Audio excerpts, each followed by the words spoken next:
Okay, blessings. Welcome, dear friends, to our weekly or bi-weekly workshops in Ayurveda and trauma healing. And we cover a lot of Ayurvedic psychology here, and really the content we cover here under the broad umbrella of Ayurvedic psychology and trauma healing is really meant for those of you who consider yourself a sensitive empath and that are, really trying to navigate this world of physical and mental and emotional healing, transformation, and also sensory bombardment and input. And so today's topic is focused on these 5 outlets of expression. So I want to guide you through the 5 outlets of expression, and within those, show you some very practical ways that you can transmute emotion and that you can even support these different aspects of ourself that may have experienced trauma or that may have, held in emotion because they haven't felt comfortable expressing or probably most likely safe to express. So these various parts of ourself, whether that be the inner child part of ourself or a part of ourself young from childhood, this fragmented aspect of ourself, or it could be a part of ourself that was trying to digest any type of experience throughout life that was just emotionally overwhelming. So if you know that there's certain parts of you that have not fully felt or healed various pains within, if there's emotions trapped, or if your gut health isn't working optimally and you notice it's been sluggish and low, or you've been having chronic pain, ongoing, recurring kind of illnesses or pain complexes, sometimes there's a contribution, or almost all the time, there's a contribution of some kind of emotional aspect to whatever physical ailment we're experiencing. And of course, there are very real physiological things that we want to bring back into balance. However, these workshops are focusing more on and today's session is focused on what exactly do we do with these emotions that come up. And so and with these emotions that we know are buried, that might be hard to bring up, because to be quite honest, it can be really challenging to face emotions that we just don't want to face. And there's a tendency to avoid, to numb, to distract from those emotions. And some of that is not just because we're unwilling. Some of it, it's scary. We don't know what we're going to feel. So we just unconsciously push it away and avoid. But sometimes we've never learned healthy methods of how to deal with those things and how to move them through. And so in a previous workshop and a previous episode of my podcast, I did talk about a primary tool to how to deal with heavy emotions. But today, I want to specifically go into more detail around the 5 outlets of expression and give you processes to do in each of these. So be ready to take some notes, and if you have questions, please jot your questions down, type them in the chat, email them to me. I love your questions, and I love seeing you here, Carolina, Kaylee, so happy to see you here, and everyone else that's on the call, Andrew, and some of the others that I can't see what your name actually is on the thing, but welcome. It's so lovely to have you here live. So we'll start and end today, as always, with a little bit of an embodied practice, so an experiential practice.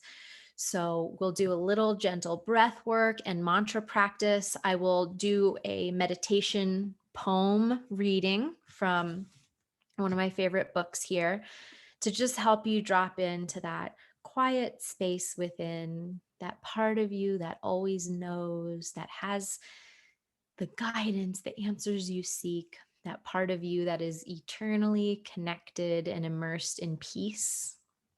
And so from that place, we will then go into the information, because information is kind of useless unless we're embodying it in a deeper way. So my aim with these workshops is to provide you with education, information, but also experience and really embodied practice, so that you can really practically use these tools and come into a deeper relationship with your own inner voice of wisdom and healing and guidance. So let us begin by just taking a moment to close our eyes, feel your feet on the ground, knees apart if you're seated in a chair, and of course, if you are joining here live in a still place. Feel your hips on the chair, the earth beneath you. And just take 3 big, deep inhales in through the nose and out through the mouth, just letting the air flush out your mouth. So deep breath in. Expand, expand, expand. Open mouth, exhale. It's okay if your body gets a little tense on the inhale, because it's kind of going to help release it. So inhale, inhale, inhale. And open mouth, exhale. Good. One more big, deep inhale. And open mouth, exhale.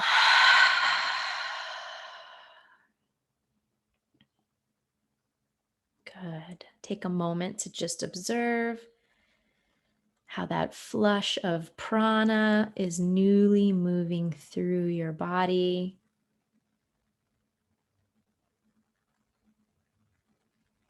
And just notice if anything has changed in the breath, in how it moves.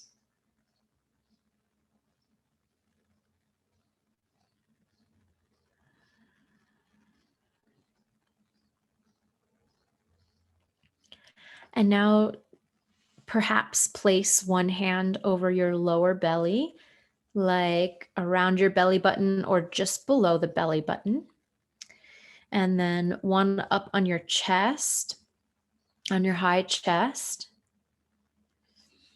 And with the hand on your navel, start to relax. Like you can even kind of like do small little shakes of the hand on the belly, like side to side or in little circles, basically just to help bring the energy down there. Your hand on your chest should be gently pressing into the chest to help keep the chest still for a moment. So down in the lower belly, bring your breath down to the lower hand. So as you inhale, that hand should expand and your belly should push into your hands. And the chest should stay still.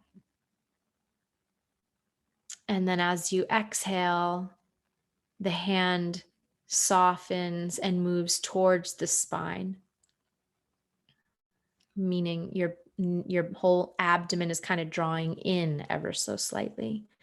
So inhaling, belly relaxes, hand expands, belly moves into the hand, belly and hand move away from the spine. And exhale, they all contract towards the spine. All the while, chest is relaxed. The belly is puffing out and moving with every breath.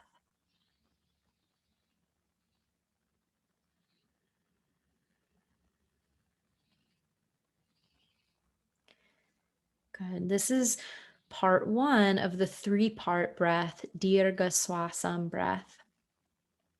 We may not have called it that before, but we have been doing this practice foundationally. So right now, starting with the belly, and we're going to move up into the area between your hands. So the lower belly fills, and then the lower ribs start to fill the area of the lower rib cage and your solar plexus. And then you empty from ribs down to belly. So go ahead and inhale, belly, ribs, chest is relaxed, and exhale, ribs, belly. Like you're filling a pitcher of water from bottom to top, and then you empty it out and it empties from top to bottom. So inhale, belly, ribs, exhale, ribs, belly. Inhale, belly, ribs, exhale, ribs, belly. And the last part here is inhale, belly, ribs, and finally up into the chest all the way, all three parts. And then exhale, chest, ribs, belly.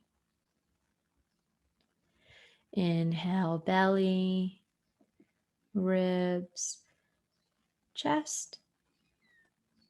Exhale, chest, ribs, belly.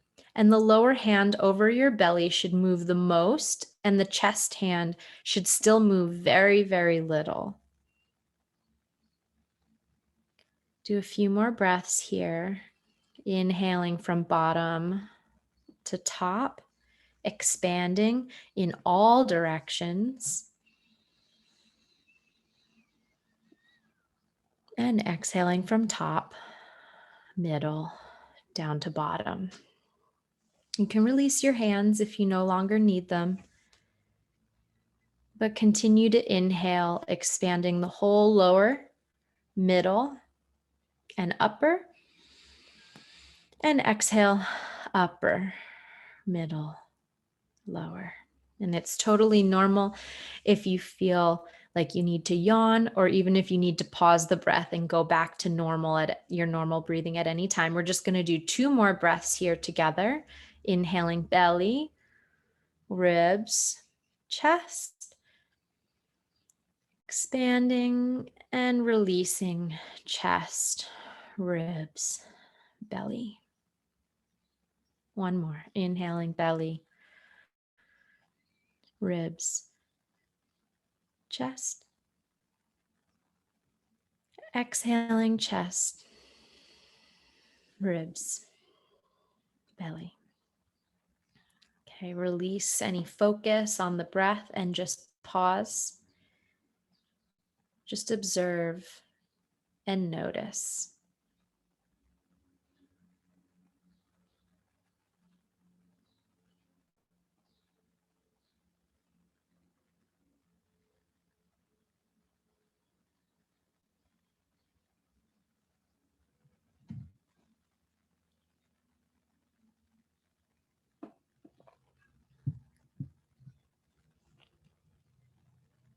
Great. So kind of stay in that same energy of peacefulness with your breath, and we're going to add on one thing.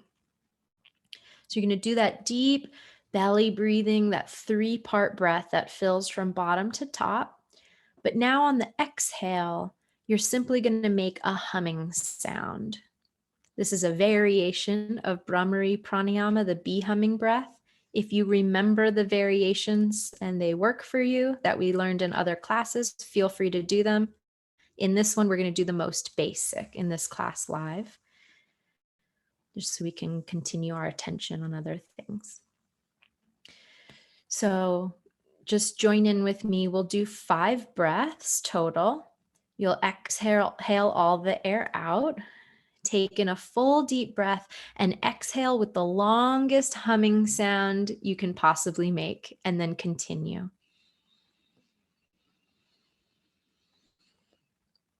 Mm.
When you're complete, pause and observe for a moment.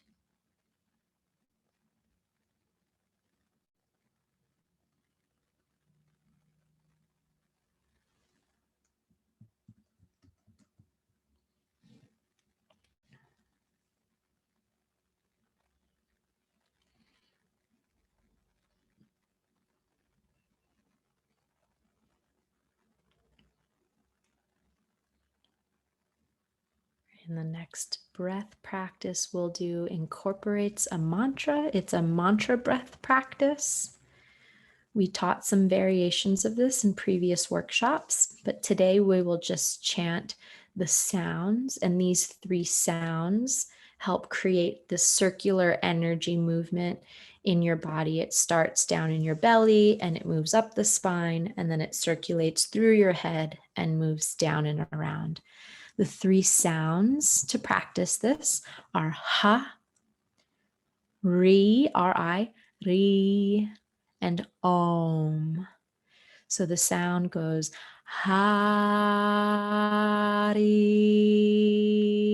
Om.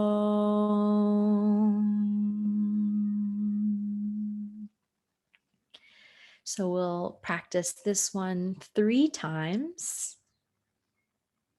And still taking a long, deep inhale, inhaling the lower belly, ribs, and chest, and exhale with Hari Om.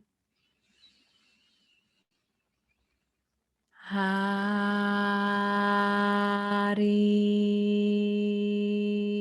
Om.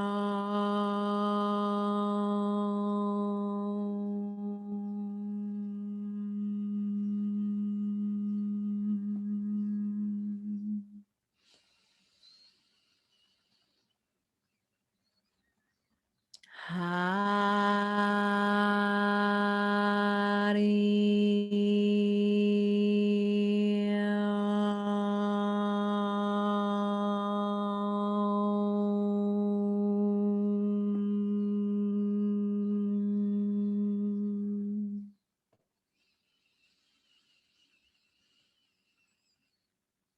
Hari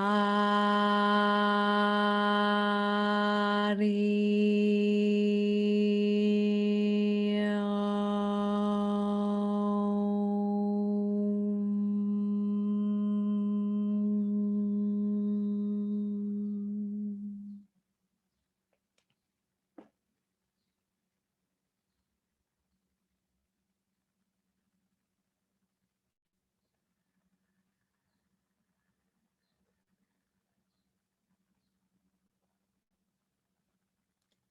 Luxuriate in a moment of observation.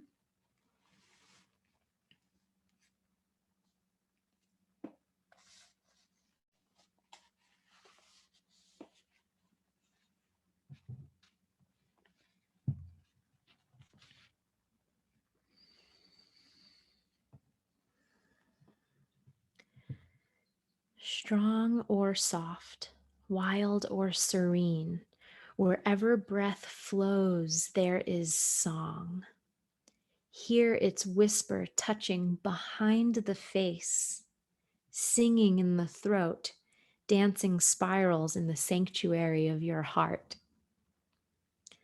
In this practice of may come when you just want to lie down. This is a doorway. Surrender. Fall into the wide open embrace of life. You are the instrument breath is playing. All the meditations you have ever loved are vibrating in this luxurious hum, continuing even in sleep and dreams. This is your school, just you and infinity. The texture of the self is untamed freedom.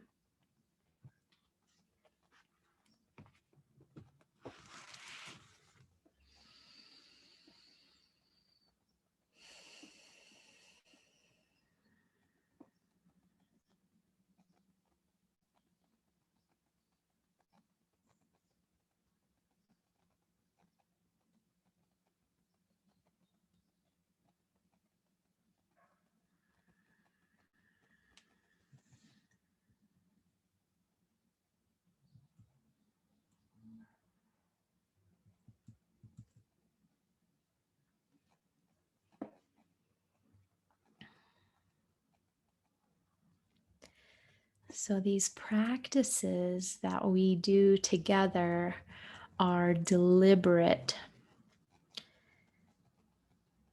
The humming sound, turning that hum internally, using your own sound to reverberate sound vibration through your body.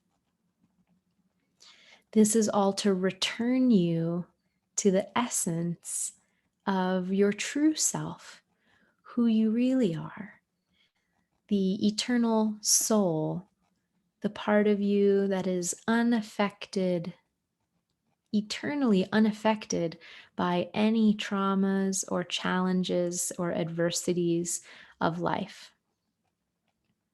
This part of you is divine. This part of you has all of the guidance and answers that you seek. And so the path of healing is not fixing what's broken. Healing means returning to wholeness, remembering parts of you that have been fragmented into separation need to be remembered back into the wholeness of your true spirit, soul, self. And so these practices, please practice them every day. We do them in every session, maybe a few little variations here and there, but we do them every opening to these workshops so that you can start to ingrain it and embody it. So please do them every single day. They have a cumulative effect. And when it comes to rewiring the mind, healing repressed emotions, healing traumatic imprints in the subconscious mind and the nervous system, there is a very important phase that is often left out of most even holistic, even modalities that call themselves holistic because they're more natural or than, the unnatural methods of many aspects of Western psychology or Western medicine. But they mostly leave out this very important phase, which is creating safety in the nervous system and connection to your subtle energy body. So when you do the practices that we just did together, this starts to affect a couple of layers that are usually untouched when doing many modalities of quote unquote trauma healing work, shadow work, somatic experiencing work, all kinds of different trauma healing modalities can be wonderful if the proper foundation is laid in your physiology, in your nervous system, and in your subtle body, as well as establishing first and foremost the connection with your soul and spirit, your true inner self, your innermost being. These must be foundational. If you get nothing else out of any of these workshops, it's to remember that these must be foundational and practiced every day. And if you forget a day, you just pick it up the next day. No need to spiral out in guilt and say, well, I didn't do it, so I may as well stop doing it altogether. Nope, you just pick it back up when you can, when you remember, but try to create it as a consistent habit, as a little bit of a discipline. But a spiritual discipline is a lot different than disciplines based only on willpower and those types of things, or external reprimand. So an internal discipline, a spiritual discipline, one that comes from the betterment, from you knowing that if you create this link every day to your soul, to your spirit, to your true self, to your inner voice, to your innermost knowing, that connection can only get stronger and stronger and stronger if you show up every day to strengthen it, to water it, to feed it. Then all else can fall away. All the false, all the hurts, all the pains, all the memories, that stuff can stop creating, wreaking havoc and taking over, triggers PTSD, disembodiment, like feeling disassociated out of your body, and those types of things. I share this not only because I've professionally been working with this with clients for over a decade, but because I've lived this myself. I was diagnosed with PTSD, a panic disorder, a dissociative disorder. I had all of these things that were contributing also to very many physical ailments that none of my Western doctors could figure out why I was so sick. They all traced back to the psychological, emotional, energetic pieces. And once I addressed that, simultaneously learning how to take care of myself and my body and live in my unique constitution in alignment with the rhythms of nature, which we have talked about in other workshops and we can continue to talk about. But once that I knew how to feed myself and make sure I slept well and make sure I could digest my food, right? Things of this nature, that created a foundation of safety. But I could only get so far, and I could only help others get so far in their physical healing journey and the reversal of disease when I helped them address this psychology and the subtle energetics. And so I share this, from a very embodied experience of like having to do that hard work to rewire my own psyche into a place of peacefulness. Because peacefulness was nothing that I knew of since the day I came into this world. And so, and I'm sure many of you can relate to that. So when we have these imprints and when we've had these experiences and traumas, especially in childhood, we have to work with these spiritual disciplines to lay this foundation. And now I'm emphasizing this right now before we go into the 5 outlets, because the 5 outlets are great, they're important, and they especially work when an emotion or something is ripe. So just like you don't want to go pull a fruit off a tree before it's ripe, because if you try to pull an orange off a tree when it's not totally ripe, it's just going to be sour, right? Or it's going to be bitter, whatever the fruit is.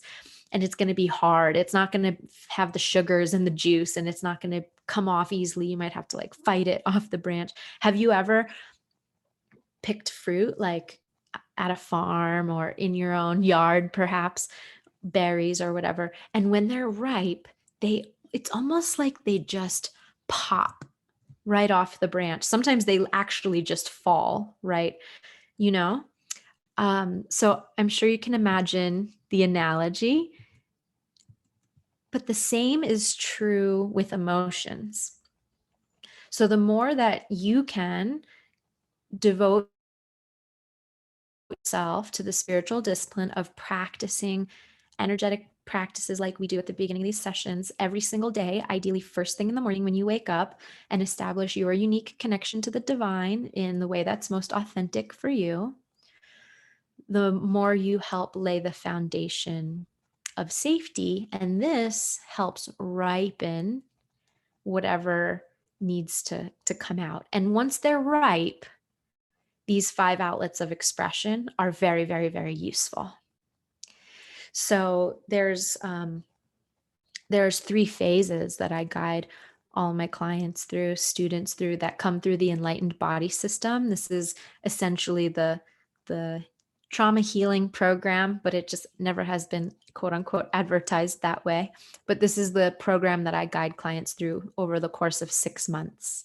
And really the first month or two, we lay the foundation for phase 1, which is the awaken, I call it the awaken phase, but this is the phase that has to come before the clearing phase. Phase 2 is clearing. And that's where these 5 outlets of expression fit in to phase 2, the clearing phase. This is where we clear out all the stuff, all the gunk, all the emotions, the stuff that has been crystallized and frozen inside of us. But phase 1, awaken phase, sets up the stage for phase 2 to be most effective. And when phase 1 and 2 are done properly, phase 3, the full connection phase, full connection to your true spiritual self, ongoingly, that just naturally emerges. So all 3 of these phases are set up and establish the ripeness and ongoing sustainability of you embodying who you really are and having inner peace and not feeling constantly bombarded and swayed by your external environment, not letting the triggers of the past basically control you and take over. And also it can support the reversal of the process of illness in the body. So it all comes back. Those 3 phases unfold, but they all come back to phase 1, which is the awaken phase. And I call it awaken because you're kind of awakening these dormant energies, these spiritual energies that exist inside of every cell in our body, the true self. You're also awakening the digestive fire. You're awakening your inner resourcefulness. You're awakening all the magical parts of yourself that you forgot about that existed, all of these resources, these inner resources. And you're also awakening a great level of safety in the nervous system. And safety in the nervous system, excuse me, safety in the nervous system and a connection to the subtle energy body in your body is completely so important foundationally for these 5 outlets of expression to be easily released. So one note on the subtle energy body.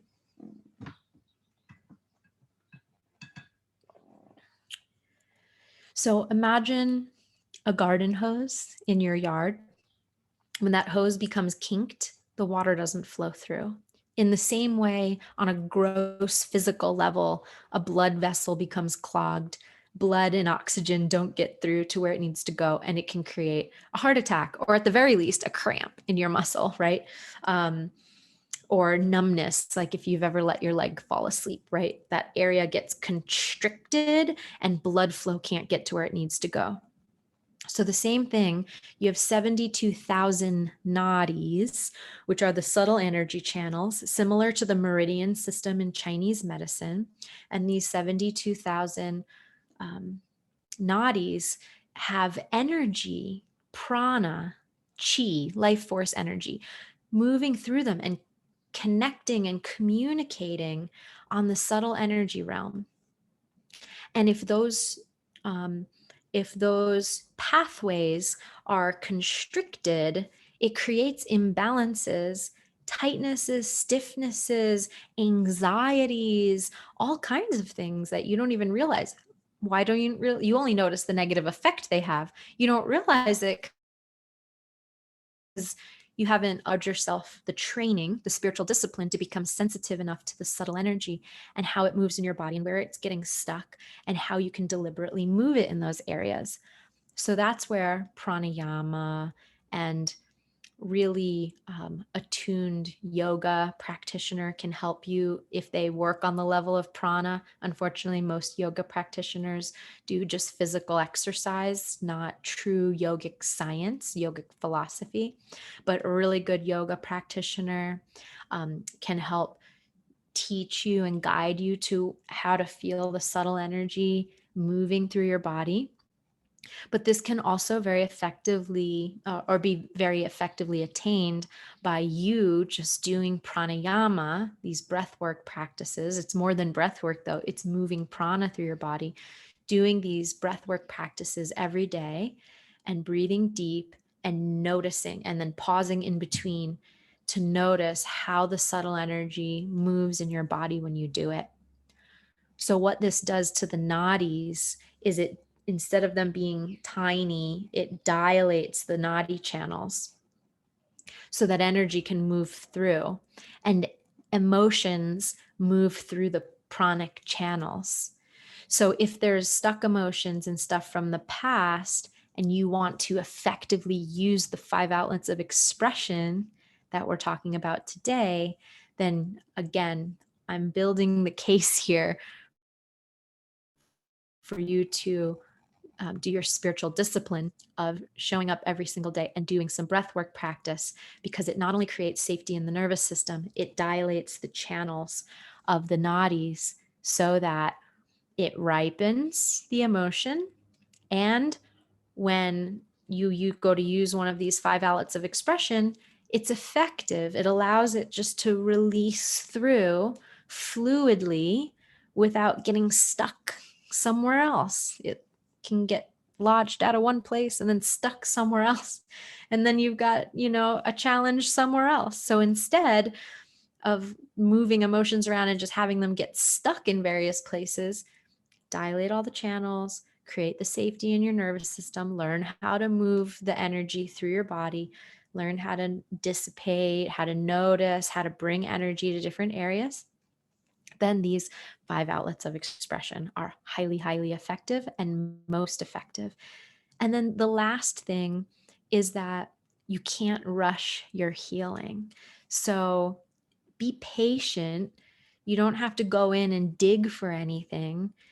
If you're in sincere inquiry as to how you can heal trapped emotions or heal traumas, just allow, can devote yourself to a daily practice, these spiritual disciplines, and allow them to come to the surface. Often life circumstances will help trigger and bring them up so that we can move through them and use these 5 outlets most effectively. Okay. Kaylee says, made a huge difference to me, daily practice of hum breathing and Hari Om mantras. Oh, I'm so happy to hear that, Kaylee. Beautiful. And Anne Catherine asked, does this also work with pre-life trauma? Something isn't extremely wrong in my life, but I'm not sure of the initial trauma in this present one. This is a beautiful question. Absolutely. Because as we've talked about, and more detail, you can go back and listen to the subtle energy organ we didn't know we had, that workshop that I did on the Antakarana. And we talked in more detail about this. But basically the chitta, which is the part of your essentially subconscious that gets imprinted with experiences, the chitta actually is carried in our sukshma sharira, which is our subtle energy body. The chitta and the subtle energy body travel with the atma, with the soul. So your soul remains eternally untouched by any trauma, but because of the karmic cycles, the subtle energy body along with the chitta travels with the atma from life to life, from birth to rebirth. And that's how we can still, we still have an opportunity in this life to heal and to transform and transmute those potentially past life imprints. And we don't have to have visual memory, but we can still move it out of our system. So yeah, sometimes when I do regression work with all of my clients, we do like regression type work. It's within the greater context of the program we work in. But sometimes when they regress back, they will just naturally regress back into a past life if there's something that hasn't been reconciled for them. And at that time, that means it's ripe and it comes to the surface. And oftentimes it's early childhood stuff in this life. And even if we're having a memory of an early childhood thing in this life, odds are that whatever we experience in early childhood somehow came to be because of past life karmic implications. So just by even doing that work, you're still touching the past, eons of incarnations. And so it's not something you need to dig into, go looking for, but as it all naturally arises and whatever your unique process is for you personally, it will help with all of those. So thank you for asking that. I'll check on the rest of the questions before we move into the 5. Yep. Okay, got those. And then Kaylee asks, did you say that the emotions move through the 72,000 nadis and clog our system? So I said something similar to that, but let me just re-clarify. Emotions do move through the subtle body. Yeah.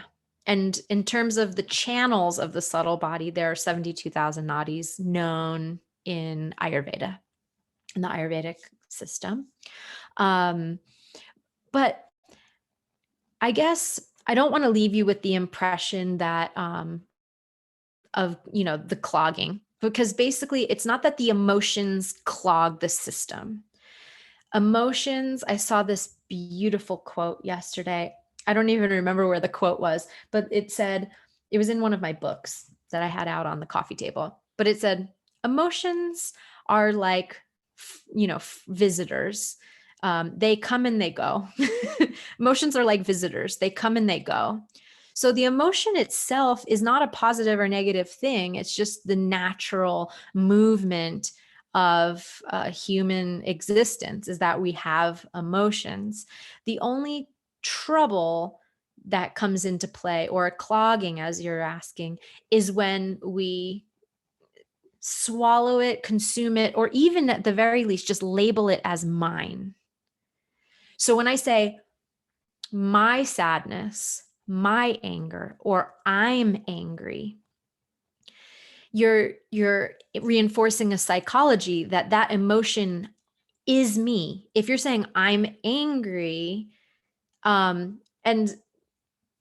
I have a caveat to this, but I'm just using this from a higher perspective. Generally speaking, if you're saying I'm angry, you're saying I am the emotion. So that's a possessive, right?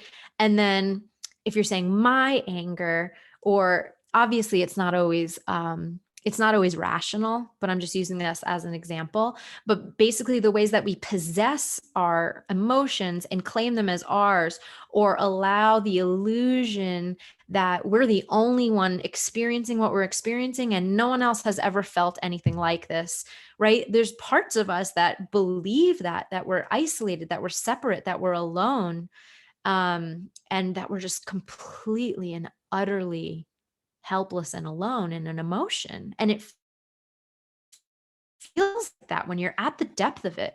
It does. And that feeling is valid, but you also want to recognize that is the only thing that keeps you stuck there, is just the belief that you are it, or that you possess it. So rather, that's the only thing that quote unquote clogs. It's not the emotion itself, it's your engagement with it. Rather, the perspective that's most healthy, helpful, and healing is that the emotion's a visitor. I need to, on some level, welcome the visitor, because it's like, this visitor is here whether I like it or not. Right? Invited or uninvited, this visitor is here. Atiti Devo Bhava. Right? It's like, well, here we are. guest is what that means, what that essentially means. So the unexpected guest, this emotion is an unexpected guest. It's showing up. So how may I serve it? And by serving it doesn't mean to let it, take over your life. That would be invasive on the part of the emotion. But to serve it would mean to sit with it, to have tea together, to listen to what it has to say. And that in that way, you, without judgment, listen to what it has to say, feel what it has to feel, be with it, but you're also giving it back to where it came from. It visits and then it goes back to where it came from. It needed you for a moment. It needed to come in, have tea with you. It needed to be heard, expressed, felt. It needed your presence, your full presence, not your half presence while you're distracting yourself with other things, hoping that this visitor will just go away and that something better is going to happen soon. And how do I get it out? Oh, it's coming to stay. Now it's going to stay on my couch and it's going to sleep over. And I didn't invite this guest, right? And I'm just going to keep distracting myself. But really all it wants, it's just waiting for your presence. It's just waiting for your presence. So you just be present with it, even if it's at an inopportune time. You be present with it. You utilize one of these 5 outlets of expression, and this helps give it the presence that it needs, and then it's the visitor can move on. So yeah, all emotions you can think of, at some point you honor the emotion, and then at some point, it's by honoring it, you're giving it back to where it came from. So back into this central circulation of all of existence, because it's not yours. So Kaylee says, great explanation, very clear. Thank you. Awesome. Wonderful. Blessings. Thank you for your beautiful question. So let's get into the 5. So when this guest of an emotion comes to visit, we laid the foundation, and now here's the 5 in a very brief overview. And if you guys really feel resonant with these 5 things and want to go deeper into one, perhaps on a future workshop, I can guide you through like a full process with one, or we can go deeper into 1 or 2 or something like that. So please, your feedback on that is welcome. But for today, we'll do like an overview, and I'll give you some practices that you can take away to use right away. So again, yeah, when there's something that's ripe, that comes, these are the 5 outlets. The one other thing that I'll add to this is that you can think of emotion as not just the emotion itself coming to visit, but that there's like a part of you. There's a different character, a character that lives inside of you, but is a part of you. Not your totality, but it's a part of you. So rather than saying, I am angry, you can get in tune with your inner child and be like, she's or he's really angry. And then you can sit with that being, and maybe these memories of how they were not held, loved, that they were abandoned, that they were, told to shut up. And when they were just excited to express and they were told to shut up, these are valid angers, And so, so this part of me is angry, or there's a part of me that's angry, is different than saying my totality, of me am angry. And so these 5 outlets work really well, because you can be like, okay, I'm going to do this process with my inner child, or I'm going to do this process with some fragmented part of me or a different character that lives inside of me. More on that in future sessions. But you want to find these different parts and then support them through these 5. Okay, so the first outlet is sound. So the outlet of sound, another reason why we do these Hari Om breaths and sounding breaths, because it actually helps support and strengthen and open this channel that for so many kind of closed down, not, or maybe not kind of, like very closed down or shut off. So sound, the sound of grief, the sound of weeping, the sound of, could be guttural, the sound could be um, the weeping sound of pain, or and purging and letting go, and right, the sound um could be anger release, a valve, a pent up pressure being released, and it could be powerful sound. It could be a sound that authentically, it could be a soothing sound. It could be a sound that you sing to yourself. We do the humming breath. Sometimes the sound that our, say, inner child who's feeling scared, who can't sleep at night, sometimes the sound just sounds like you holding that part of you and singing a lullaby gently, something that's soothing. The sound could be toning. It could be a reclaiming of your voice. It could be singing. It could be a sound that is prayerful. It could be the sound of you bowing at your altar and saying, like, God, please support me through this. I don't know what to do. It could be the sound of praise to the holy. It could be the sound of, right? There's so many sounds.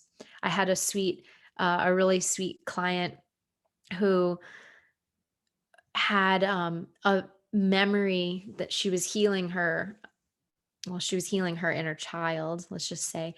And spontaneously in our session, when we went into an inner child regression, and she's like, I just want to sing this little song to my little girl, because her little girl was crying. She was holding her while she cried. And then on the other side of the crying sound, the weeping, was the sound of a lullaby that her grandma used to sing her. And she had a really beautiful relationship with her grandma. So she started singing it in her native language. And it was just so moving. I had chills up and down. I could really feel it, how authentic that was for her. And then that became a tool that she used every time she needed. And she also felt really connected to her grandma who had passed. So sometimes the songs look like that, or sorry, the sounds look like that. There was another client that I had done a regression with, that she actually naturally regressed into this past life. She was experiencing panic attacks in this life, and for all different kinds of triggers. But one of the triggers was, this is a little bit of a gross example, so please excuse me, but it illustrates, I wanted to give you a full range illustration. But but her phobia, one of her phobias that she had irrationally, was like this fear of, like, of vomiting and being really sick, and a fear of, she had this just completely irrational phobia. And so it controlled her life, and she, you know, basically avoided any situation that was even remotely, you know, connected to anything that could somehow be. Anyway, it was her, one of her greatest fears. So we weren't working on it specifically, but it became one of the natural regressions from a past life where that was like how she died or something. And so this was how her life was taken. So she had this irrational fear that bled over into this life about being ill in that way. And so what actually ended up happening is, separate from our session, she used this outlet of expression of sound, and she lived near the beach. And so she had the past life regression, and the way she integrated it was she went down to the beach, and she was kind of near the waves. So the sounds of the waves were really soothing, but they were also really loud.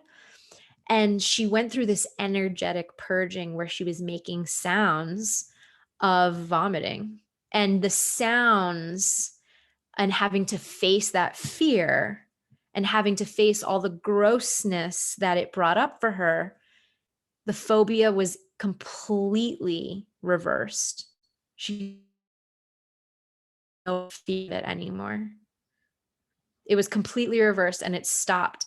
Like, it stopped her from going to gatherings, events. What if someone in the crowd has a stomach bug and I get it? Or what it, right? Like, they were just like, everything, it made her world so small. Or what if someone, if I go anywhere near a bar, if someone, not that I encouraged her to anyone to hang out in bars, but like, she couldn't go enjoy anything. What if someone is drinking alcohol and they drink too much and then they throw up near me? Like, she was just terrified. So it made her very like hermit-like, and she didn't go out. And so once she faced the sound and did this energetic thing and faced the past life regression trauma thing through this outlet of expression, again, I know, I'm sorry, it's a gross example, but I want to bring you real life examples. But it transmuted everything. She had no more fear of it. She started going out, and over the years, as I kept in touch with her, she was like, oh, even when someone was sick around me, it didn't even bother me. Like, it didn't even create any reaction, any PTSD trigger, because she used to be terrified. So for that level of terror to be released through this kind of process and through an outlet of expression such as this, it's a powerful tool. And Kaylee says, amazing. Yes, so incredible. So there's just some full spectrum. So for you, think about, you can assess, again, you don't have to go looking for anything, but as we start to talk about this topic, you might start to tune into, I'm terrified of hearing my own voice singing, but I know, I just like, my heart wants to sing. And so I only sing in the car when I know no one can hear me, or I sing in the shower when there's lots of noise around me, right? Like, that could be one too. Actually, I had another client that had like a voice dysmorphia. And so when she heard the sound of her own voice, she was horrified. She couldn't hear the sound of her own voice. But she just started singing and recording it and making herself listen to it. And she started to get in touch with it, and she started to sing more and more and more, and sing with other people. And so what is a sound that you feel disconnected from? Is it a powerful reclaiming sound? Is it an angry sound? When you get angry, do you let it out, or do you stuff it in? Do you tell yourself you shouldn't feel that way?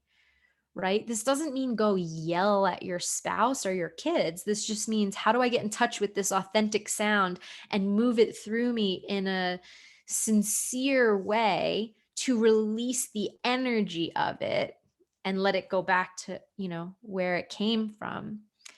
One of the practices in yoga is a very fierce breath. Simhasana. I think it's the lion's breath, if I'm not mistaken. But basically, the breath is like you're down on all fours and you curl and take a deep breath in, and then you open and your eyes go wide, and you can even make these claw-like hands, and you stick your tongue all the way out, and you make a hot, heavy breath. And you do that over and over. This is actually one of the sounds that releases pitta, heat, and anger out of the liver, out of the system, out of the emotions, through the energetic body. And you can do that a few times when you're feeling angry. It doesn't have to be a big yell that hurts your throat.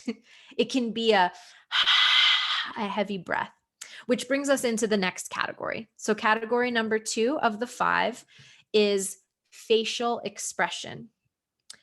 So 5 outlets of expression. The first one is sound, a whole bunch of different kinds of sounds that can be made. Number 2 is facial expression. Sometimes you need not make a sound, or sometimes you need to make a facial expression with the sound, so it's most authentic and most full. For this category, think of a baby.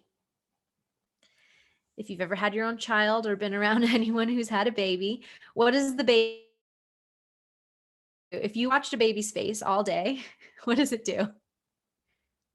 It makes all kinds of squishy faces. If it has gas, it makes the funniest faces, right? All those babies.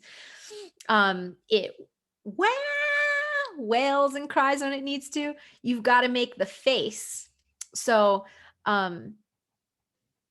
we've gotten as adults so detached from our expression, and we try to keep, our face only within a certain small range of expressiveness. But think, letting go of the need to look a certain way, what would it be like to move your face however you need to move it to release the authentic emotion that you're having? Right. And so sometimes I've done this with clients that are going through a regression. I tell them about it. They don't always, sometimes they're laying down. They don't need to be in the video for me to see the face. It's not about someone else seeing the face. It's about you feeling the face.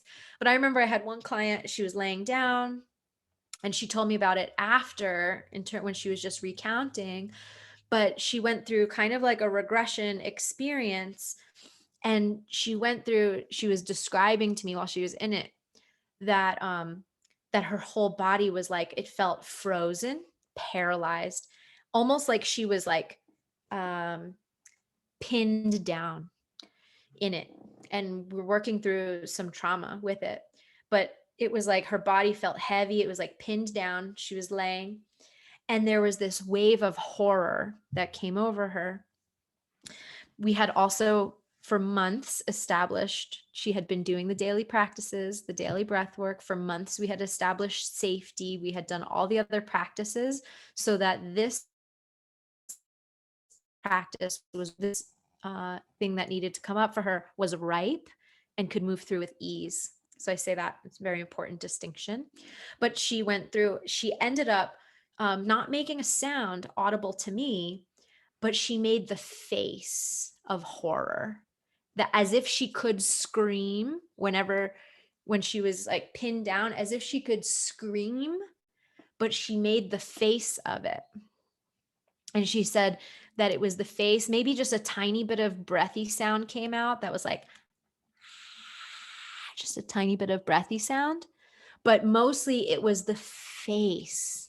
And she said she held that face and she was like completely spent. All the energy of feeling pinned down, paralyzed, numb, and heavy, which was translating into her everyday energy levels, her immunity feeling low, just being tired, brain fog, all of this was like in her body in that moment, and it peaked. It was ripe, and she released that through a facial expression. And she held it for a while we were just in that space together. And then all of a sudden, all the tension melted out of her body. And she said she felt like she was free of the shackles that had been holding her down for decades of her life. Through a facial expression, this outlet of expression. All the other foundation was laid. We had done other work leading up to that point, so it was ripe. But give yourself permission when it's ripe for you. What's the facial expression? You can also do facial expressions to invoke certain emotions. More on that. More is not necessary on that, I guess. It makes sense. You don't want to force your emotions, but putting your face, actually brings us to the third category.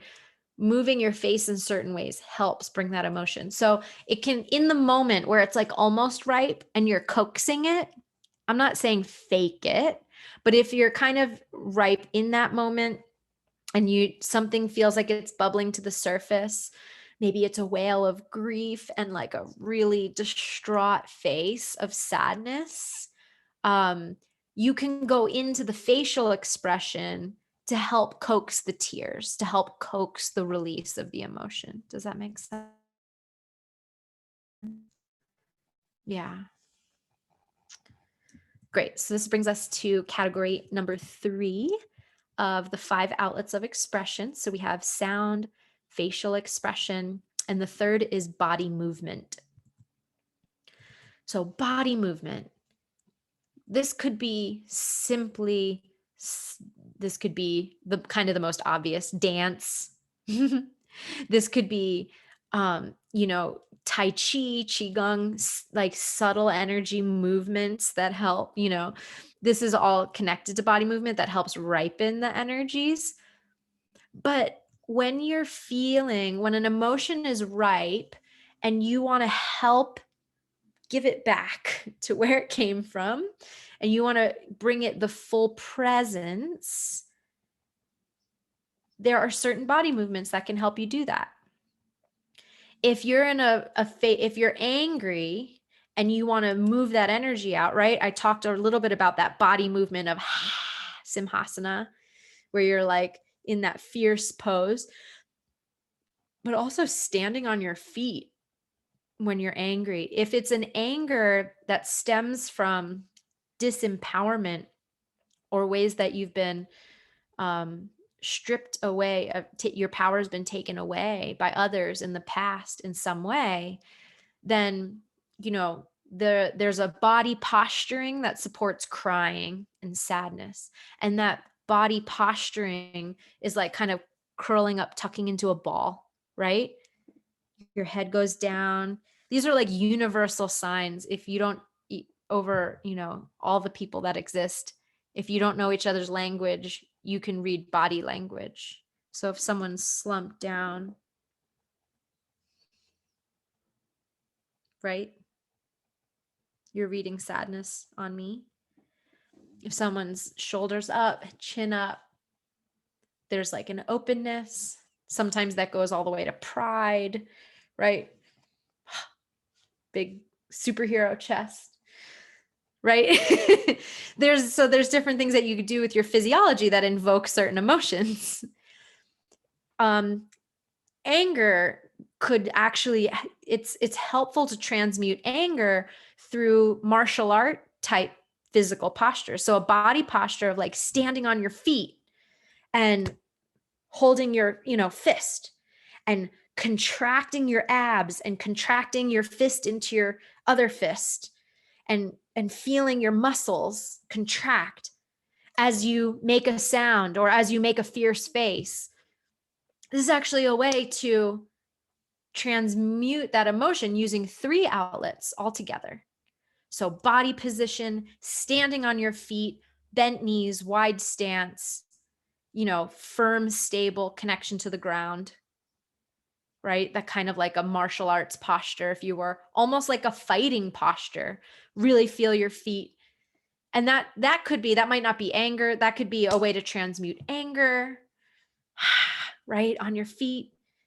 That could be also a way to an energy of like re-empowerment, standing on your feet, knees bent, even like doing the typical, actually like hitting your body, not because you're trying to boast, your power, but you're actually bringing the energy back into your body. You're reclaiming it.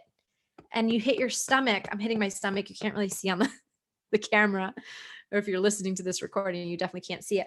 But right, it's like your solar plexus, especially because that's your center of power, by your navel. So your navel, your abdomen, actually using a body movement that requires, it's like, I'm here. I'm here. I'm taking my power back, particularly in the stomach. And particularly if you've lost your power in somewhere in your life, have been victimized and need to take your power back and are having gut problems and problems digesting, right? We want to bring that energy of Agni, of fire, back to the solar plexus, back to the power center. So that's a body movement. Then there's also like body movements of, even in yoga, right? There's warrior stance, those big wide-legged postures that really contract the muscles of the legs. These are body positions that help support feelings of empowerment and move that energy and can also help transmute even anger. But you want to really do whatever's most authentic to you. Even just putting on a certain song or a certain mood of music and allowing your body to move through its senses, flowing, just to find where there's energy.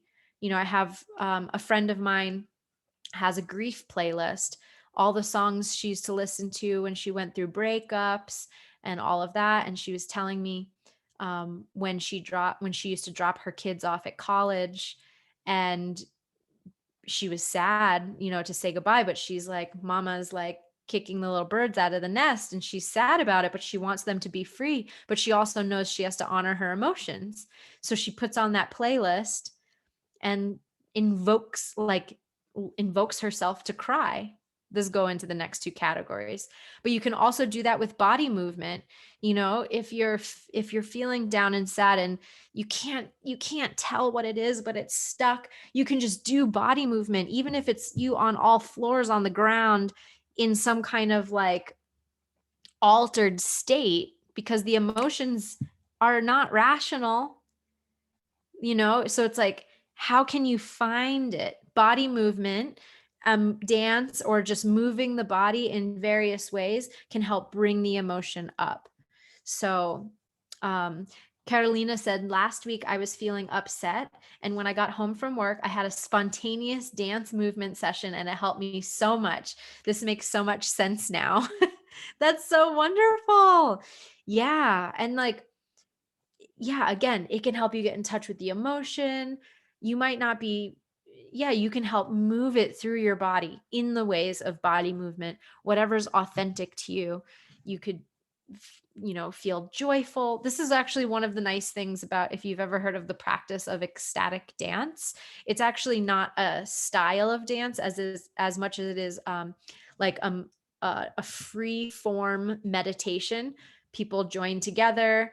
There's rules that you don't talk on the dance floor. You don't even really dance with each other unless there's consent, mostly only people that know each other. But for the most part, it's like your eyes are closed. You're not dancing with anyone else. There's plenty of space, and you're not speaking or really engaging with anyone. But any movement is welcome. Any movement is welcome whatsoever. And they play a whole range of different types of music so that you can invoke different kinds of emotions.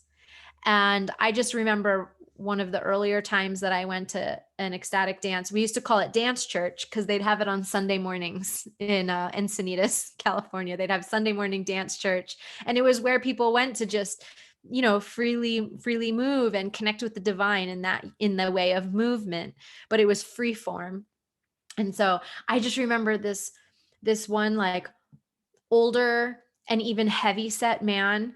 He came and he was just dressed really colorfully, and he was just skipping.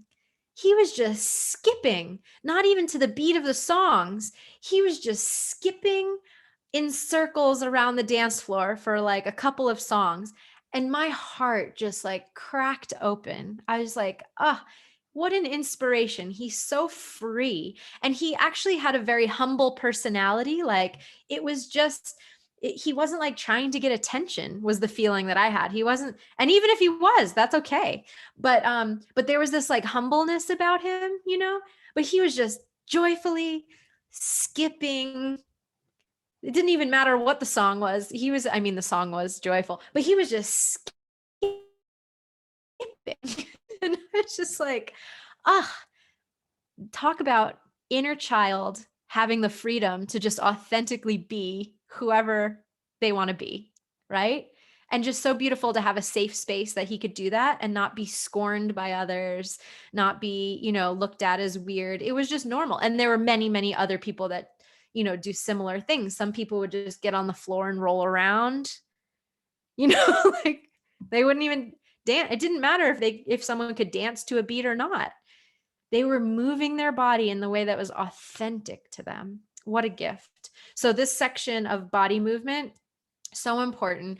And, it can be hard to deliberately create those spaces for ourselves at home, but I still encourage that you do it. I still encourage that you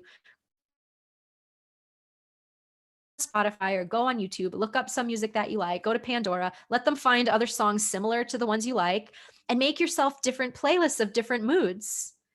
And when you want to invoke a certain emotion or you feel a certain emotion's ripening, go ahead and play the playlist and just see what happens. When you give that visitor, that unexpected visitor of an emotion, a safe place with your pure presence, just with your pure presence. Close your door. You can be by yourself. Don't worry, no one's looking at you. But just what happens? What sound naturally arises? What body movement naturally arises? What facial expression naturally arises? Through a session of time, there may be many. Can you be present with this unexpected visitor of some part of you? Can you be present with the part of you that you haven't been present with for a long time?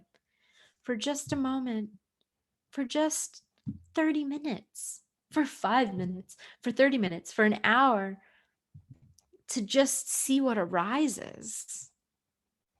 And even if it's little, celebrate those victories.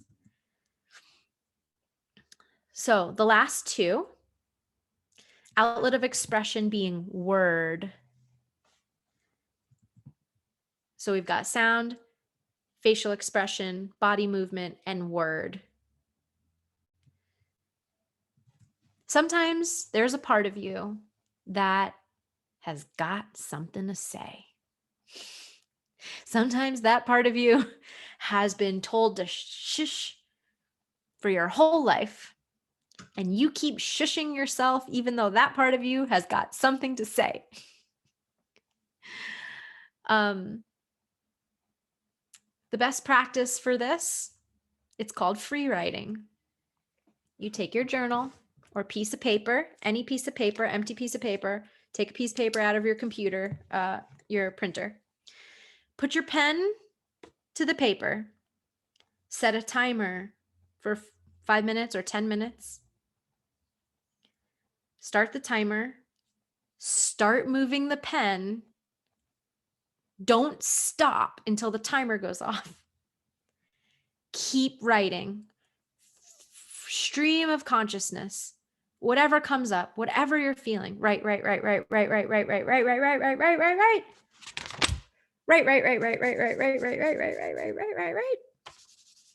Keep going until the timer goes off. You might be amazed at what comes out of your pen. Let the pen keep moving. And I do recommend that you use pen to paper.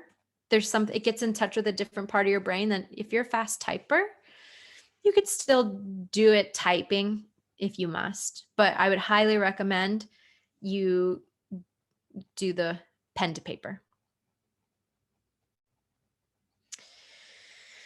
So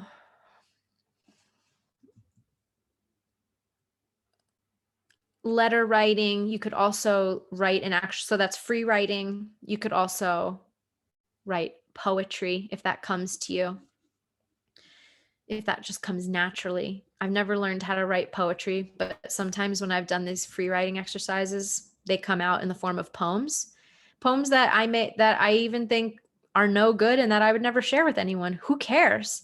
The process, it's not about the fruits of the action, it's about the practice itself. And it's about allowing that part of you to express. If there's someone in your past that you want to reconcile with, that you need to forgive, that you want to apologize to, that you need to reconcile with in some way, this can be a good exercise just to do a letter writing, whether or not you ever give it to them, to actually say all the things that you never got to say. Someone who passed, that you never got to say certain things that you wish that you had said, expressions of love, even disappointment, all kinds of things. Just writing a letter to them, even if you end up just burning the letter, is an outlet of using your words. And then also it could be that there's a sub part of you that hasn't gotten to express in words that you need to just say out. You could say it out loud at your altar. You can say it out loud to the river. You could say it out loud to the trees. You could say it out loud to your plants. All of these elements, all of these living entities and beings around us are here to support us and listening. You can, and you can say it straight to God in whatever way you connect with the divine, or through a flower or a tree as the messenger to God. These are all beings that can hold space for your words, and you can give permission to one of these inner parts of you to express and to say what they never got to say. For you to hear what they never got to express is also part of the magical healing in this. So yeah, that's all under the category of word. Sue, did you have a question?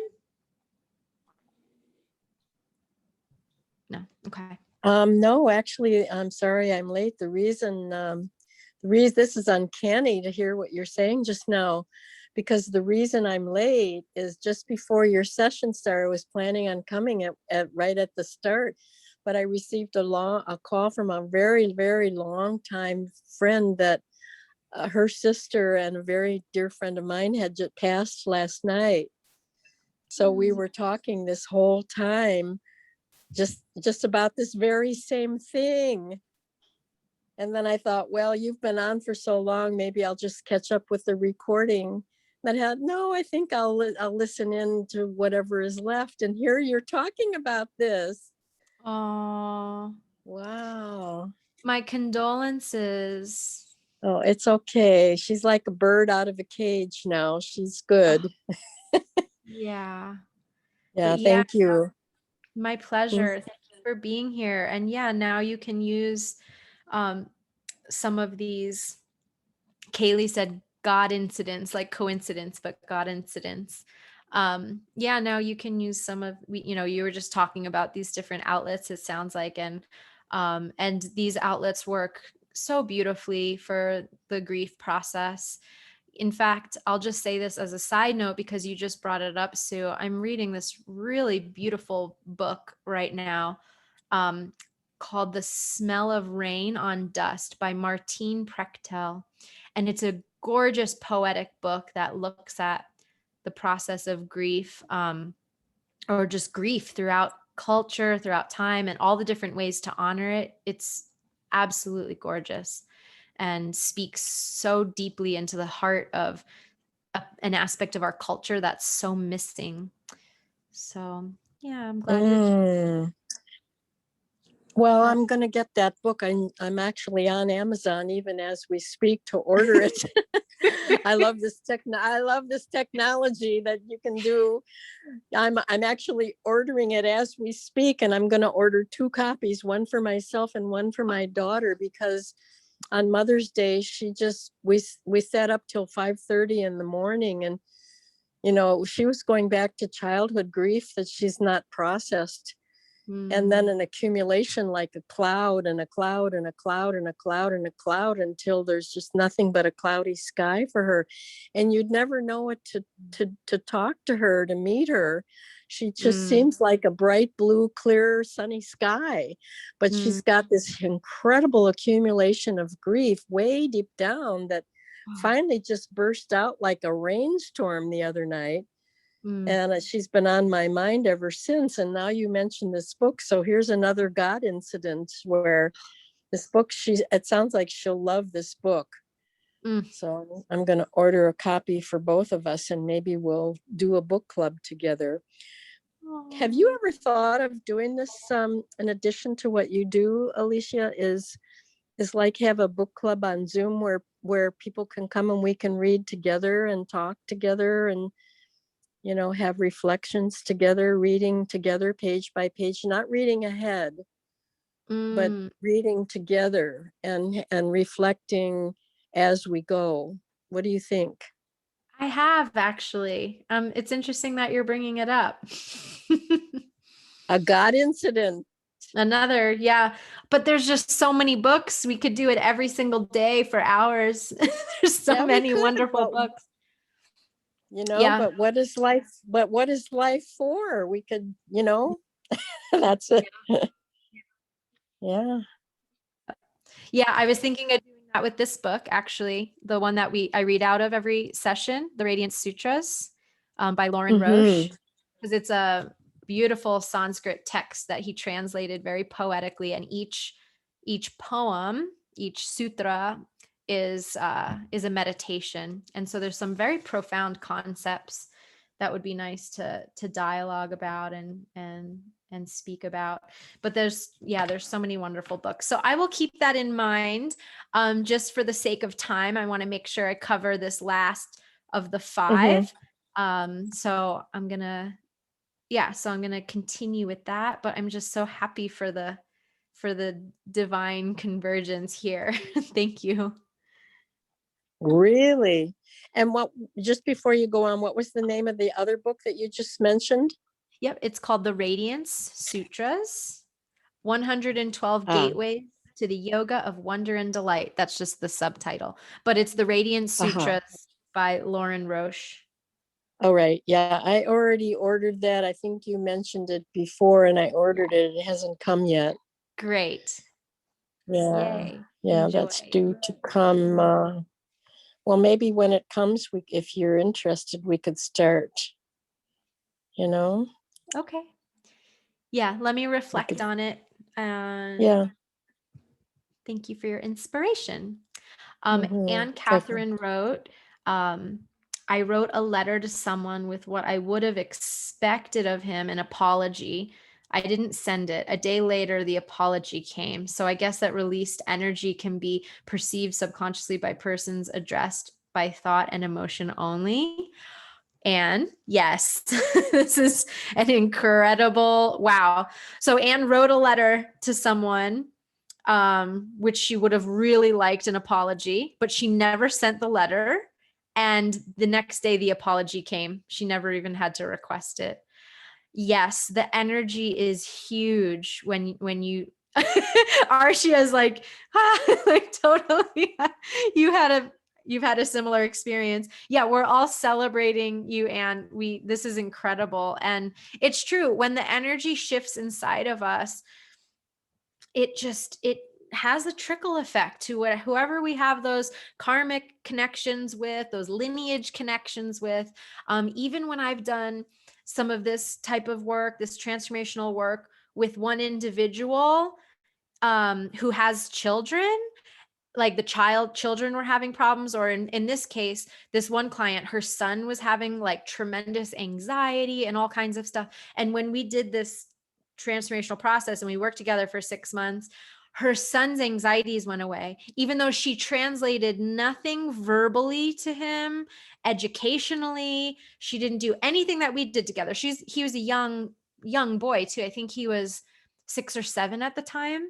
So, like, he was in a pre-rational stage of development. He's not getting direct from her, but she just said he used to be terrified of talking to people. And then all of a sudden at the playground, he was like, "Hi, my name is," and saying hi to everyone and just making friends. And he was like just super anxious before that.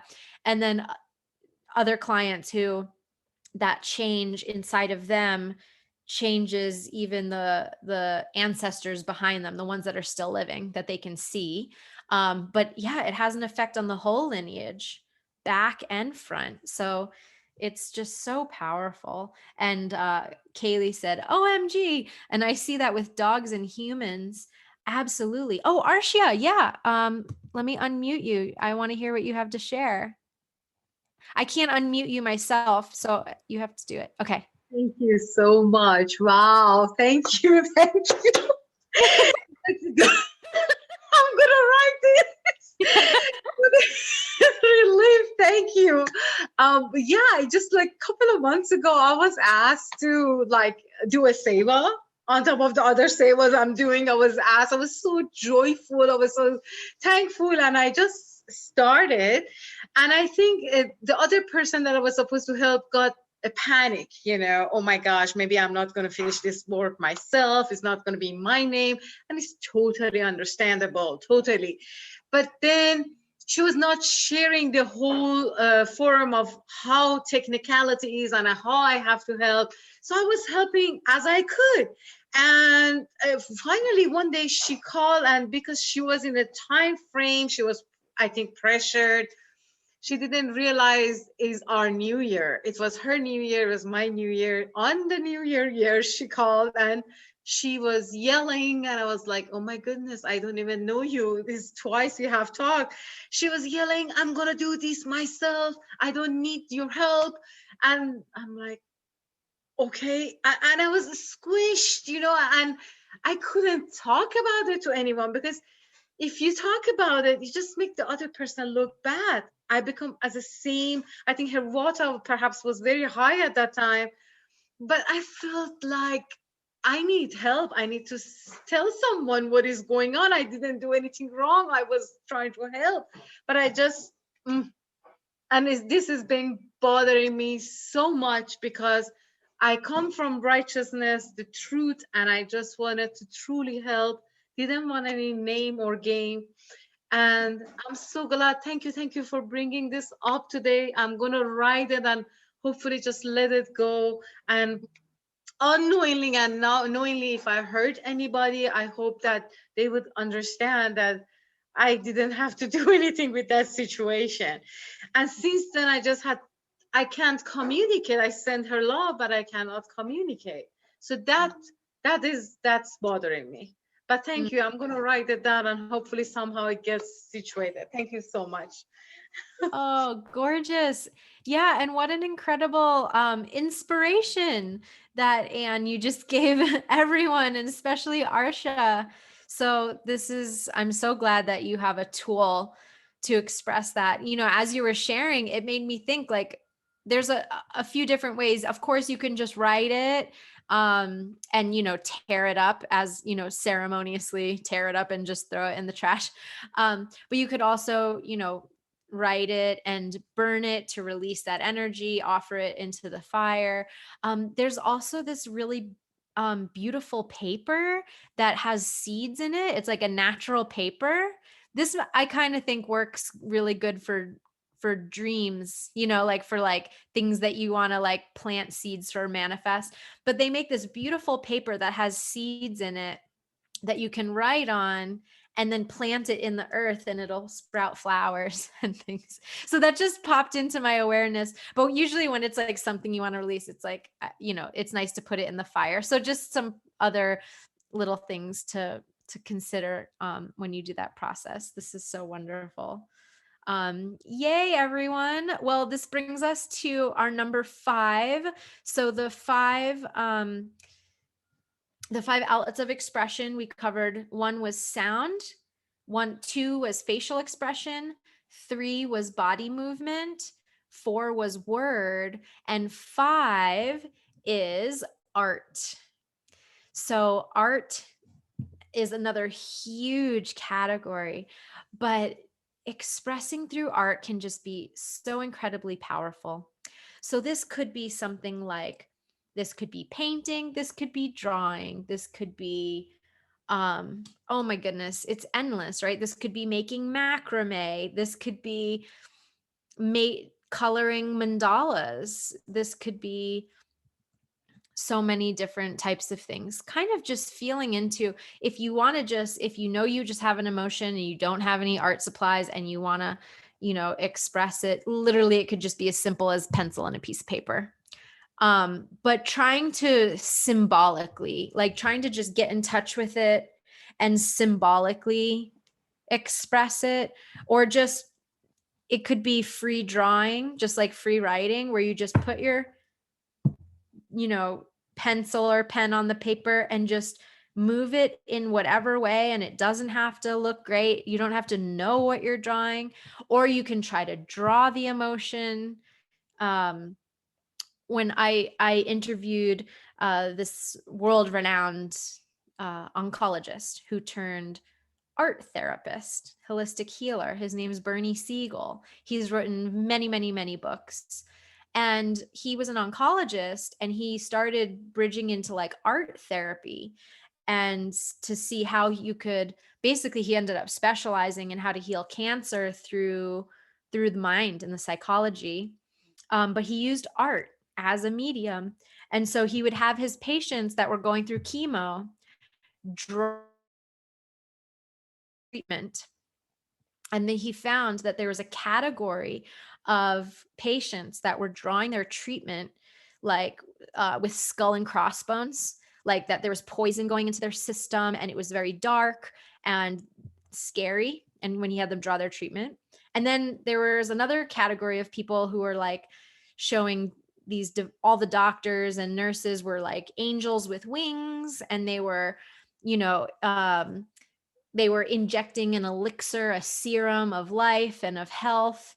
And these were like the two different, but they came out through art.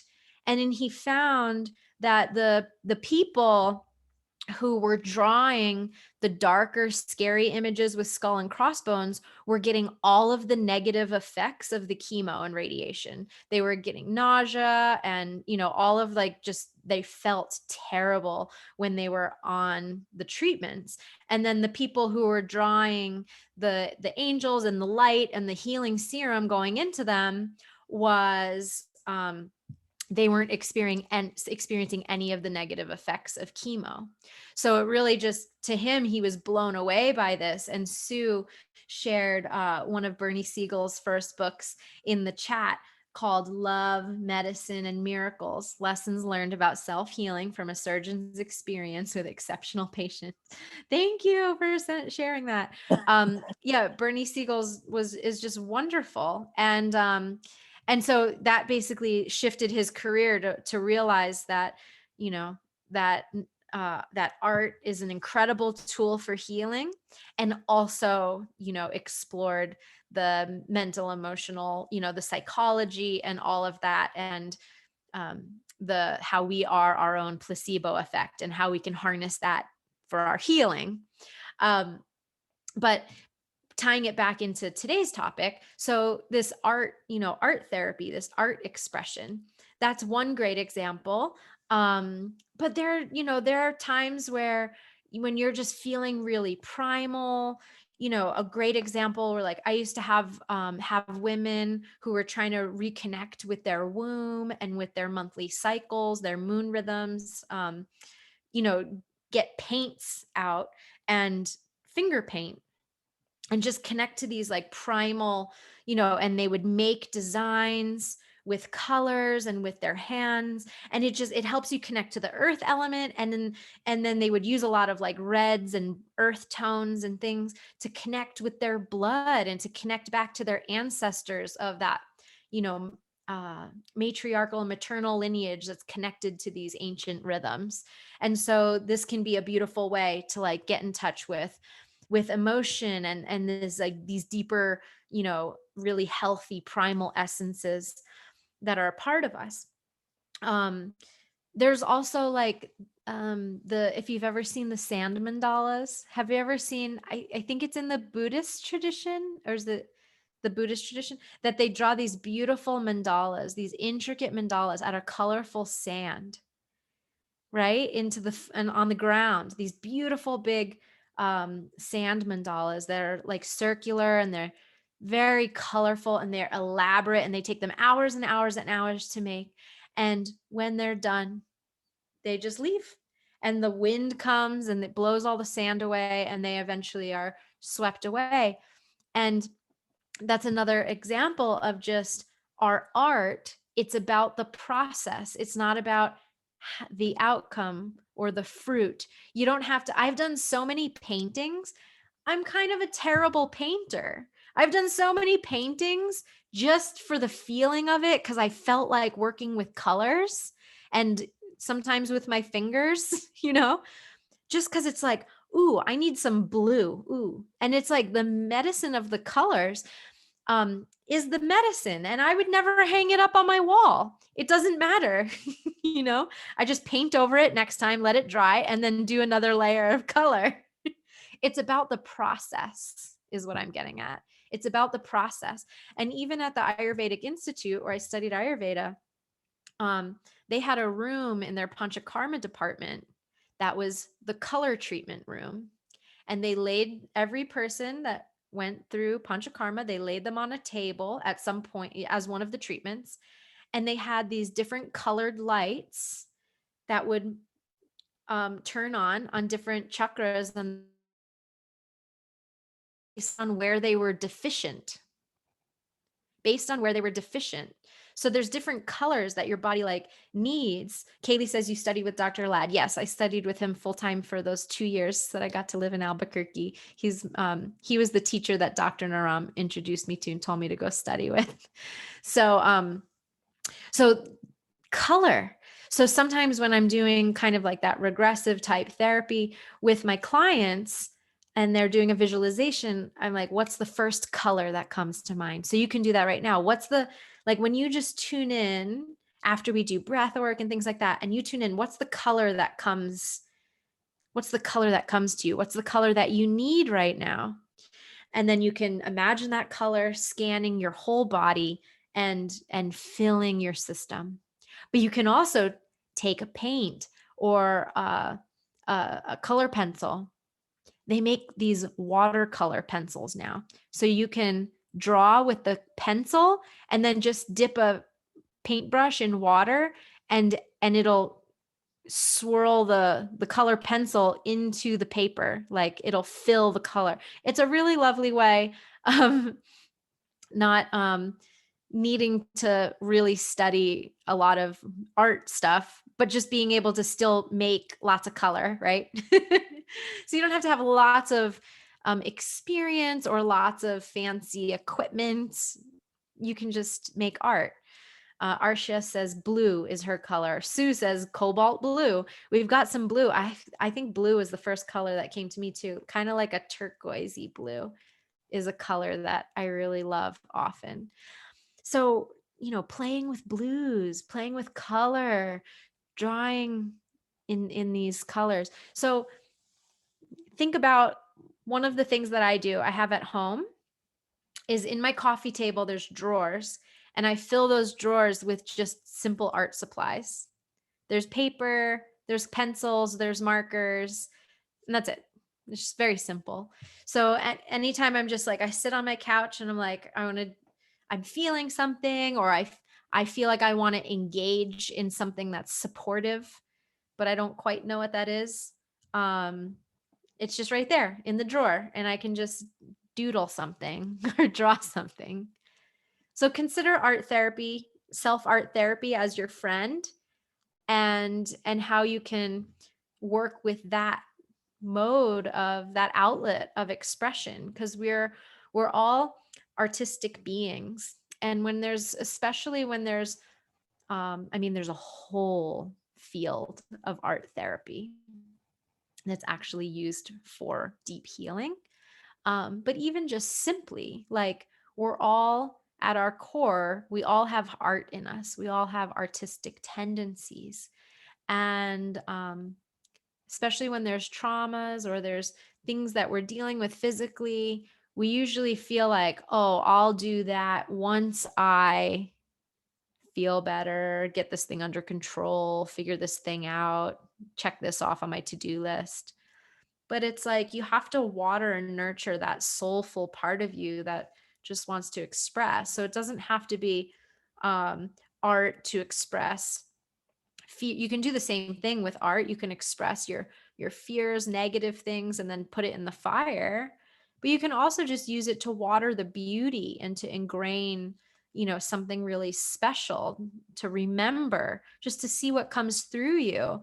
Not only, in your left brain, logical side that's constantly trying to figure out, but your artistic right brain, the part of you that wants to express in color without words, with just blocks of color on a page and swirl them together. There's tons of different prompts that you can do, around art therapy.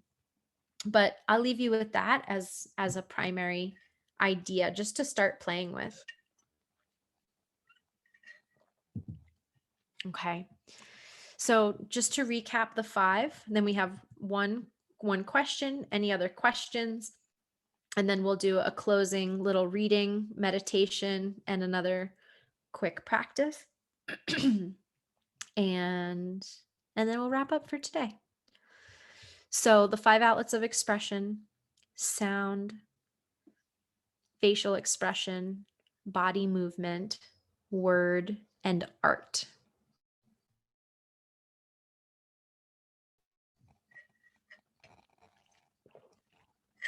And I hope I left you with a plethora of tools and ideas, practical tools within each category.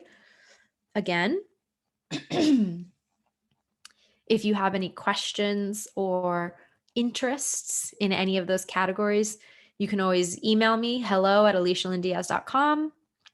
And that just prompt me like, oh, I really want to go deeper into this. Can you share more on this? This helps me create the content for these workshops. I want these workshops to be most useful for you.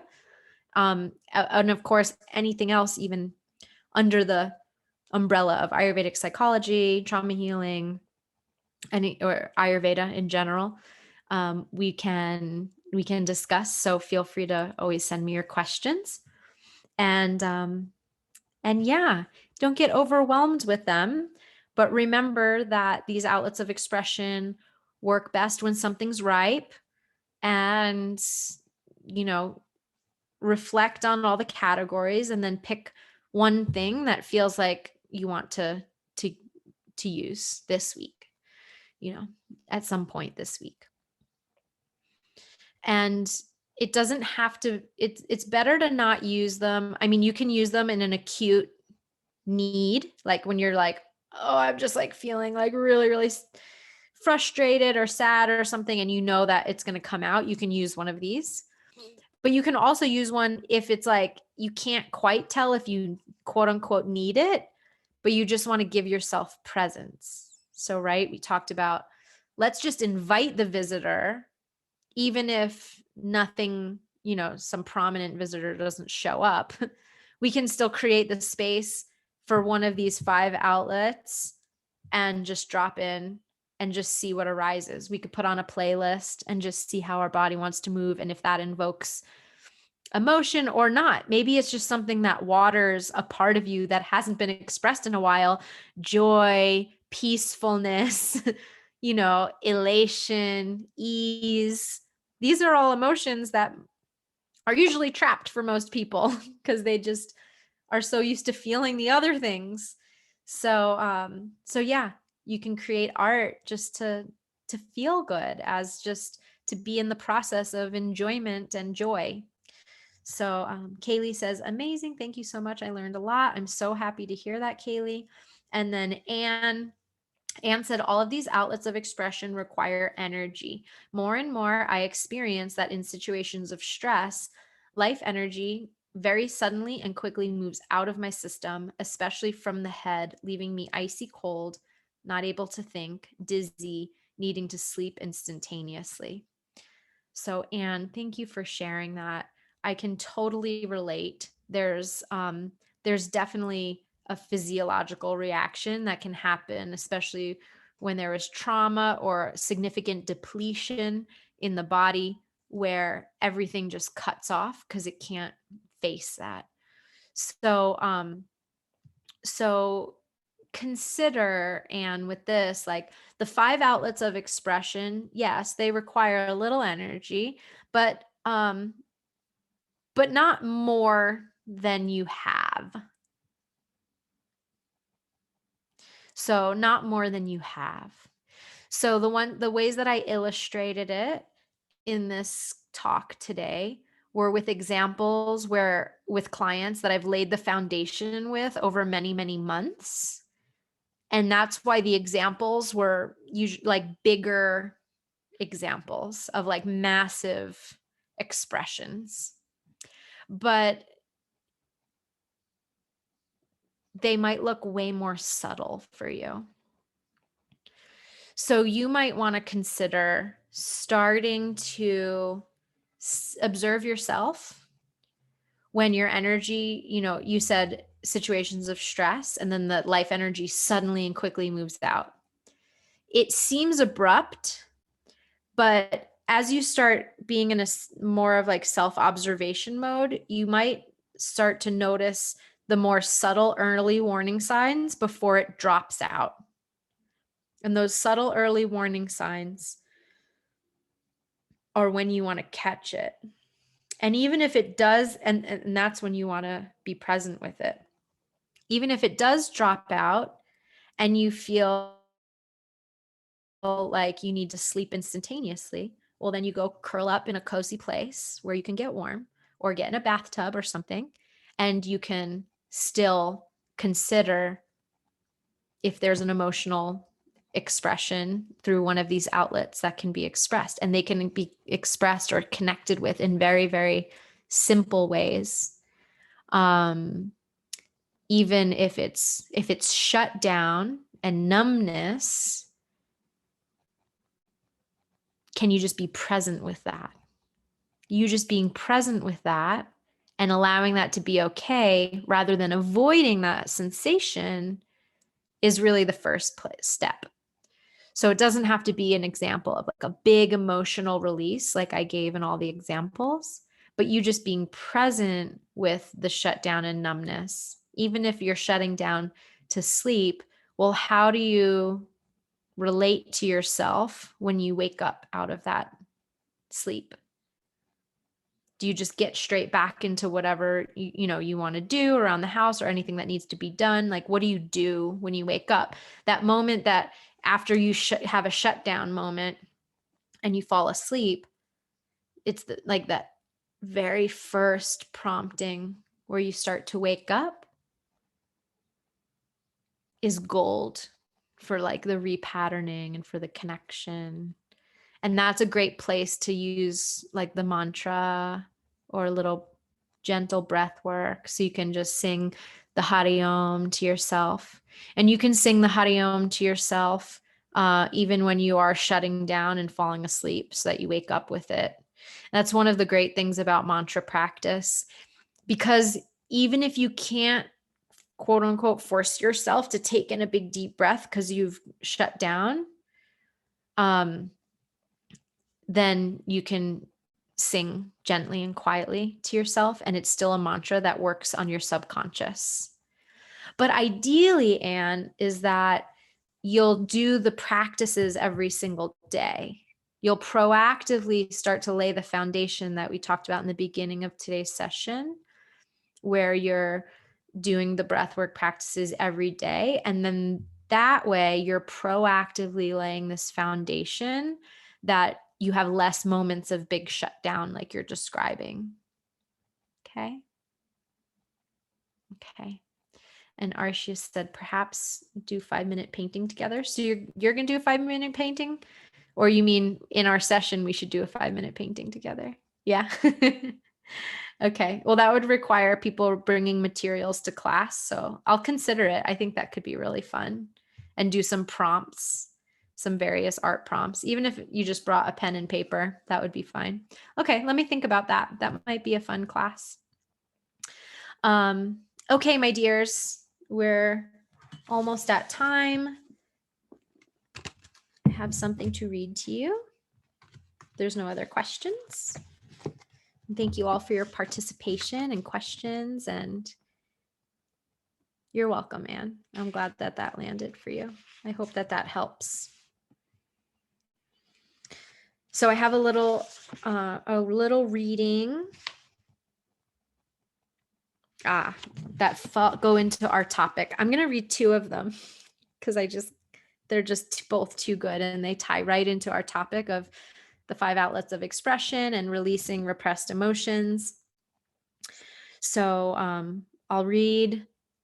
We can pause to just contemplate, and then we'll also just wrap up with 3 of those Hari Om breaths. And then we'll do that chant that we've done in every other session, Loka Samasta Sukhino Bhavantu. And that's an Om Shanti. And that's, may all beings be free and at peace. And we send our blessings out to the world, to each other and to the world. Loka Samasta Sukhino Bhavantu. Om Shanti. All right.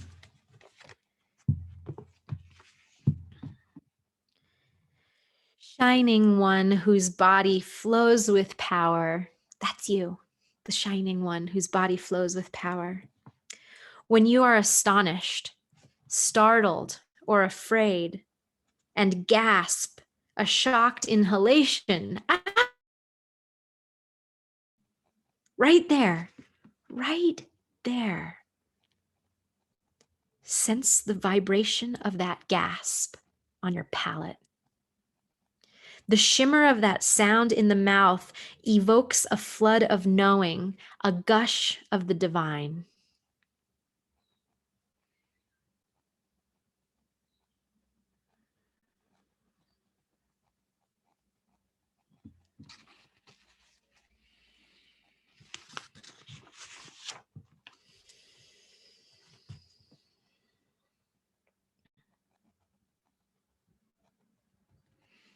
Sting of a wasp, rip of a nail, a razor's slice, the needle's plunge, a piercing word, a stab of betrayal, the boundary crossed, a trust broken. In this lacerating moment, pain is all you know. Life is tattooing scripture into your flesh, scribing incandescence in your nerves. Right here, in this single searing point of intolerable concentration, wound becomes portal. Brokenness surrenders to crystalline brilliance of being.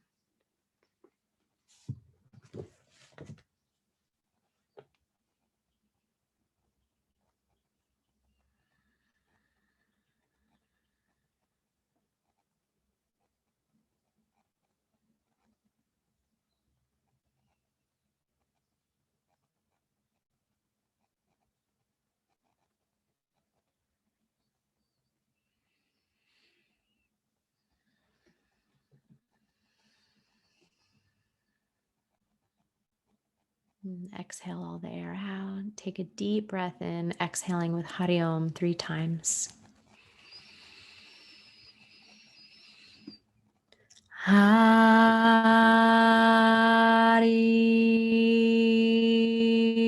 Om.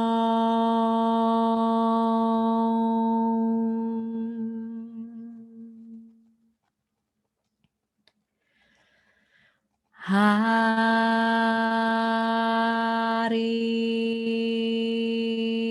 Om.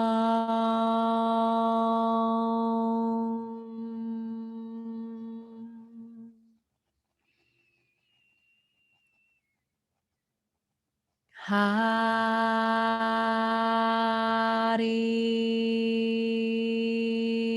Om.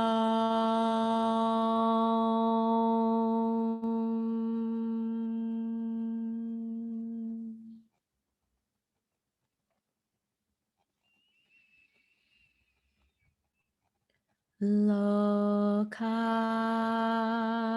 samasta Sukhino bhavantu. Loka samasta Sukhino bhavantu. Loka samasta Sukhino bhavantu. Om Shanti. Shanti. Shanti.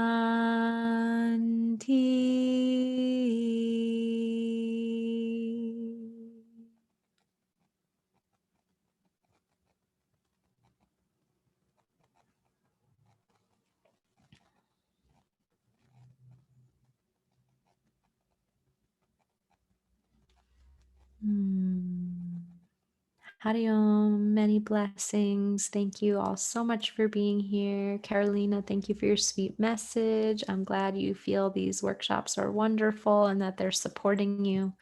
I hope they're supporting all of you. And I had an insight while we were chanting, and also based on Anne Catherine's inquiry, those moments that we have like a real big emotional intensity and it takes over and shuts us down. There's maybe our next session, I can go through some Sanskrit prayers. There's a prayer that has helped me in those darkest moments, that if you can even so much as utter that prayer, it basically translates to help us get out of the darkness and move us to the light. And I've just, between sobs, spoken that prayer. I couldn't even sing it at times, but during those moments of really intense shutdown, and used as a regular practice, that is a really wonderful way to enhance our buddhi, that flame of our discernment, that intelligence, that spiritual intelligence that lives within us. And also it helps clear up the fog of those aspects that hold us back and that get stuck. So either the next session or a future session, I think one on Sanskrit might be really nice. So, and then of course I will take into consideration your questions and inquiries and topics that would be supportive for you. So as always, feel free to email me at hello@alicialyndiaz.com. And I look forward to seeing you in our next session. And I'll be in touch via email with that, which is in 2 weeks at a different time, at our later time.